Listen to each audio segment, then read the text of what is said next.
পদ্মা সেতুর যে হ্যামার, গভীরে পাইল করা যে হ্যামার, সেটা হচ্ছে জার্মানি থেকে তৈরি করে অর্ডার দিয়ে নিয়ে আসা হয়েছে। কারণ পৃথিবীতে যে কয়েকটি হচ্ছে গিয়ে আপনার সেতু হয়েছে, তার মধ্যে এটিও একটি বাংলাদেশের বিরল সেতু। আর হচ্ছে যে পাথরগুলি পদ্মা সেতুর কংক্রিট হিসেবে ইউজ করা হয়েছে, এক একটি পাথরের ওজন প্রায় 1 টনের কাছাকাছি। যা হচ্ছে আপনি সবচেয়ে বড় ট্রাক দিয়েও যদি পরিবহন দিয়েও যদি আনা নেওয়া করা হয়, তারপরে 15 থেকে 16টি আপনার সর্বোচ্চ একটা ট্রাকে করে আনা নেওয়া সম্ভব। তো এত বড় মহাযজ্ঞ যেটা বাংলাদেশে হলো, এটা আপনারা যাবেন, পদ্মা সেতুর কাছে যাবেন, আশেপাশে যাবেন, সবকিছু তো আসলে ফুরিয়ে যায়নি। আমাদের দেশ যেহেতু, এই সবকিছু আমাদের, আপনারা নেটে গুগলে সার্চ দিবেন, সার্চ দিয়ে দেশ সম্পর্কে জানবেন। দেখেন, আমরা কিন্তু এই যে কান নিয়ে যাচ্ছিলে, এটার পিছিয়ে কিন্তু সারা জীবনই আমাদের জীবনটা নষ্ট করলাম। এখন কিন্তু সময় নষ্ট করার সময় নেই, তাই আপনারা গুগলে সার্চ দিবেন, আমাদের দেশে কি কি হয়েছে এগুলি সম্পর্কে আপনারা জানবেন। এগুলি আমাদের নৈতিক দায়িত্ব। পদ্মা সেতু, এত বড় সেতু বানাতে কি পরিমাণ হচ্ছে গিয়ে ব্রেইন লাগে, কি পরিমাণ হচ্ছে গিয়ে ম্যান পাওয়ার লাগে, এবং কি পরিমাণ এম্পাওয়ারমেন্ট লাগে, সে সম্পর্কে কি আপনাদের কোনো ধারণা আছে? আপনারা বলতে পারেন এই বাংলাদেশে এর আগে কি এত বড় কোনো সেতু কোনো সরকার করে দেখিয়েছে? আপনারা কিভাবে করে প্রধানমন্ত্রী শেখ হাসিনা মানে এর কথা বলেন যে উনি এই একটা সেতু দিয়ে মানে কতশো কোটি টাকা বাইরে চালান করে দিয়েছেন, এবং হচ্ছে এই একটা সেতুর টাকা দিয়ে 32টা সেতু বানানো সম্ভব, এরকম হচ্ছে কত হাজার কোটি সম্ভব সেতু করা, এটা যে আপনারা বলেছেন। আমি অত বিজ্ঞপ্রাজ্ঞ না হলে অল্প একটু শুধু আপনাদের মানে ধারণা দিচ্ছি। সে পদ্মা সেতুর যে পাইলের লোড, সেটা হচ্ছে 8,200 মানে 82,000 টন। এক একটি পিলারের ওজন হচ্ছে গিয়ে 50,000 টন, যেটা হচ্ছে 50,000 টন হচ্ছে এক একটি পিলার এই লোডটা নিতে পারবে। 400 কিলোমিটার গভীর পাইপ নিয়ে যেতে হয়েছে, যেটা হচ্ছে গিয়ে পৃথিবীর ইতিহাসে বিরল।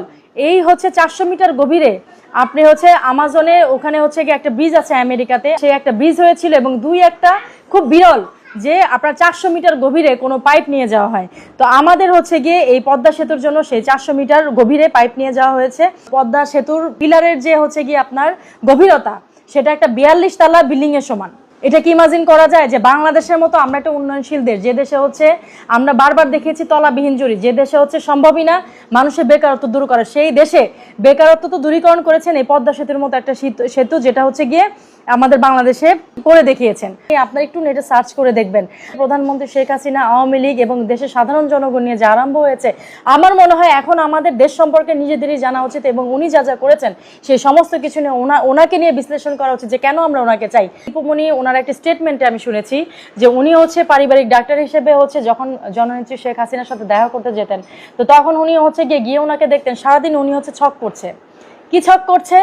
যে উনি হচ্ছে কিভাবে করে দেশে ব্রড গেজ, মিটার গেজ কোথায় কোন হচ্ছে রেল সেতু কোথায় কোনটা করলে দেশের আপামর জনগণ এরা হচ্ছে সুবিধা পাবে, এবং দেশের হচ্ছে কোথায় কোন সেতু করা যায়, দেশের কোথায় হচ্ছে গিয়ে কোন রাস্তা কিভাবে করা যায়, এবং ফ্লাইওভারগুলি যে আমাদের, সেগুলি নিয়ে হচ্ছে উনি বসে প্ল্যানিং করতেন। তো তখন উনি বলেছিলেন, ওনার মনে মনে রাগ হতো, আবার উনি বলতেন মনে মনে যে বাচ্চাদের মতো কি সুন্দর, মানে ওনার মাথায় কোনো টেনশন নাই।